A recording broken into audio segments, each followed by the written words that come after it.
آج ایک شرعی مسئلہ ڈسکس کرنے جا رہے ہیں، وہ یہ ہے کہ آپ کو اس بات میں شک ہو کہ میرا وضو ہے یا نہیں ہے، تو اس صورت کے اندر اگر آپ نے نماز ادا کر لی تو آپ کی نماز ادا ہوگی یا نہیں ہوگی، اس حوالے سے رہنمائی کریں گے۔ اس میں سب سے پہلی بات یہ ہے کہ آپ کو اس بات کا یقین ہو کہ میرا وضو ہے، اور وضو کے نہ ہونے کے بارے میں شک ہو، تو پھر اس صورت کے اندر اگر آپ نے نماز ادا کی تو اس کا کیا ہوگا۔ اس میں دیکھا جائے، اگر آپ کو وضو کے ہونے کے بارے میں یقین ہو اور وضو کے ٹوٹ جانے کے بارے میں شک ہو، گویا کہ آپ نے ظہر کی 1 بجے نماز ادا کی ہے، اس کے لیے وضو کیا ہے،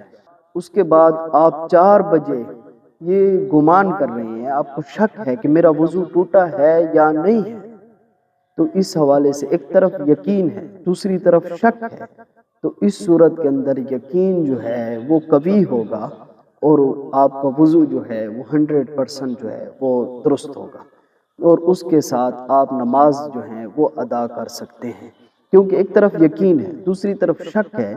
تو یقین کے مقابلے میں شک جو ہے وہ زائل ہو جائے گا اور وضو جو ہے وہ آپ کا برقرار رہے گا، اور اسی صورت میں اگر آپ نے نماز ادا کی تو آپ کی نماز جو ہے وہ ادا ہو جائے گی۔ پھر دوسری بات اس میں یہ ہے کہ ایک طرف آپ کو یقین ہے کہ میں نے 3 گھنٹے ماقبل واش روم استعمال کیا تھا، جس کی وجہ سے میرا وضو ٹوٹ چکا ہے،